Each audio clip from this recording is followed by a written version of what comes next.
Hey guys, Hot Rod Reverend here. It's time for an alternator bracket showdown between Vintage Auto and John Mummert Machine. This is for the Y-Block Ford V8 in your passenger car or truck. Let's take a look. Okay, we're going to compare two different alternator bracket setups for the Y-Block. On the left, we've got the Mummert aluminum bracket and hardware, and then we've got something from Vintage Auto Garage. Both of them are made here in the United States. This says from Global Materials. Of course, Mummert, he does all of his stuff here, aluminum castings right here in the U.S. As well, you guys know my 55 Ford, I've been running this vintage air bracket. I do not like the way that this alternator tensioner, this bracket here works. It's horrible. I really can't keep good tension, good friction with my pulley. 10 SI alternator. All three of these are made for a 10 or 12 SI GM alternator. We'll start with the Vintage Auto Garage, see how that looks. I'm going to go through all the mounting of this one. It looks pretty standard with what looks like your normal generator bracket for your Y-Block. You got your tensioner arm that comes off of that, and then of course this bolts up to where your generator bracket would also bolt to the bottom of. So we'll take a look at that and see what it looks like when this is installed. I am interested just to know the weight here. We'll put the Mummert kit, and we're looking at, oh boy, right at 2 pounds. And for Vintage Auto Garage, not that much of a difference, 2.5. One thing I will say about this did not come with the bolt.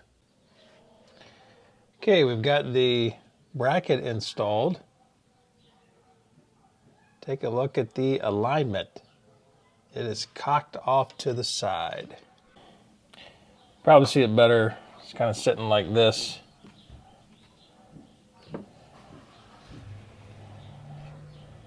Yeah, boy, that's way off.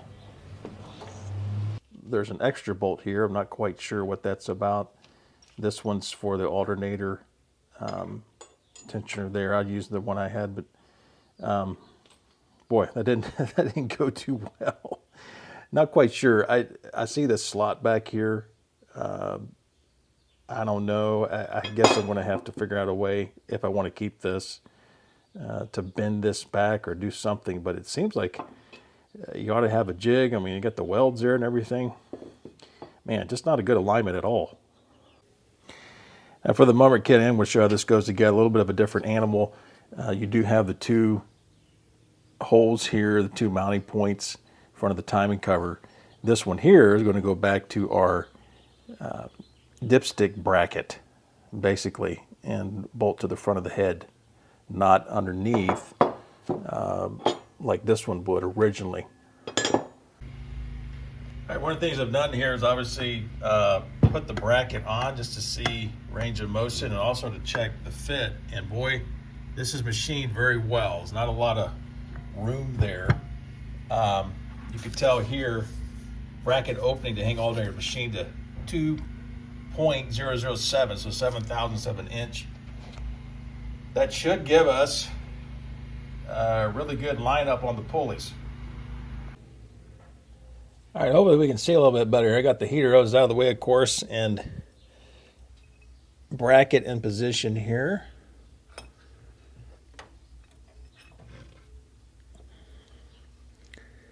Get around the camera. Both of those in right there, just loose.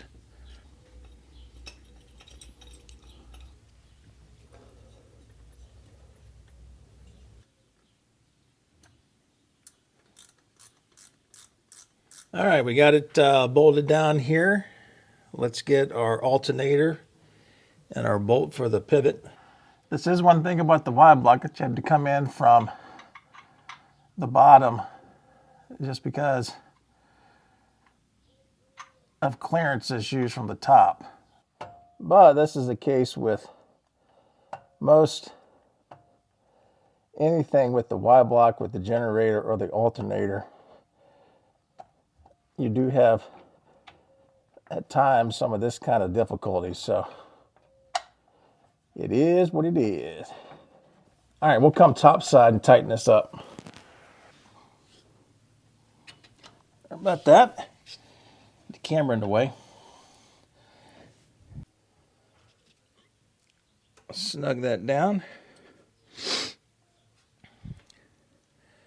I can already tell that we've got a straight shot to the pulleys on the engine.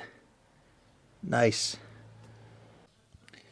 Now, if I recall the instructions, you're going to need a little bit tighter belt than what is stock. So I need to go ahead and take this thing off. All right, here's what I can tell this one's going to work. I'll leave a link in the description for this belt, but it does appear like it's going to be the one that will work with the tensioner arm. Let's get the instructions out. All right, instructions. Bolt here for car timing cover. That's the one we need, top. This is my original bolt that goes to the alternator. It'll go right there. Then this is basically what goes here to the timing cover. And it does need this spacer. All right, here we are underneath the car. You have to excuse me. A little tight, but we're going to get in. There's the bolt hole right there for our tensioner arm, so we're going to get that together, and we'll do that off camera. Hard to get the camera in the angle here. My apologies. Probably could have recorded some of this top side, but you see what this looks like right here. We're pretty good. It is tight to the dampener, but it does squeeze by. But boy, it's close. All right, let's get this attached down below to the alternator.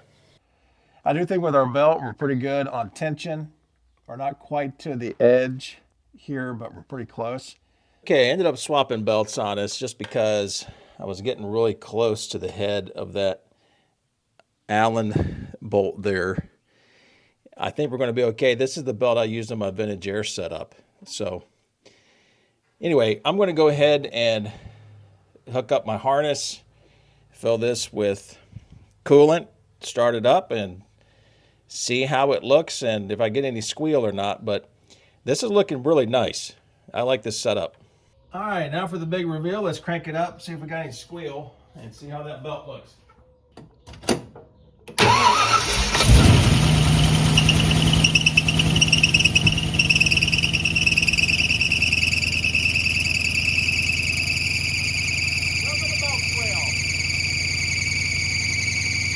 Well, I'm going to tighten that booger up. I didn't grit it real tight. You can see a lot of deflection right there. So I got room to tighten it up and see what happens. A whole lot tighter there. Very little deflection.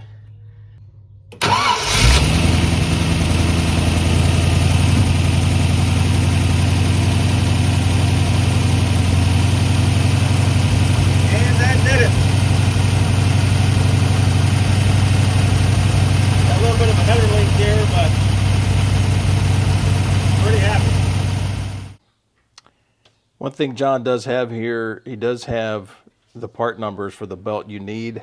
I just had a belt from the vintage air, worked fine, tightened it up a little bit, no issues. This is an extra nut. Let me explain why this nut is needful, especially if you have a truck. I'll show you the motor mount real quick. Now this is a truck motor mount, of course, you guys recognize this, but right there would be the mounting point for a truck and the tensioner arm. So what you would need, you need John's hardware plus that nut, because obviously there's no threads here.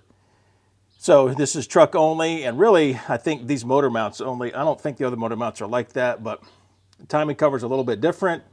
Motor mount's a little bit different, but if you have an extra nut, that's what it's for. Now guys, just so you're aware, I ordered both of those myself. I paid for them. I didn't get anything from Mummert for this. I get anything from Vintage Auto for this review, but this is just my own setup, what I went through. Your mileage may vary, but I guarantee you, you're going to get more bang for your buck with what you get from Mummert. One thing to add here, and maybe a little bit of irony here, maybe a surprise and a shock, but both of these bracket setups cost the same amount of money. Both of them, same amount of money. You can tell which one works a whole lot better.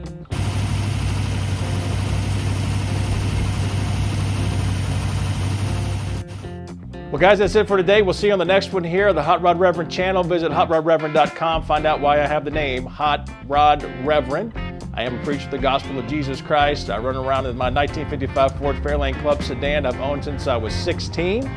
But get around the playlist here as well. A lot on the Y block, a lot of mid-50s Fords.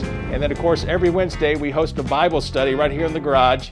And we're going through the Gospel of John at this time in 2026. God bless you.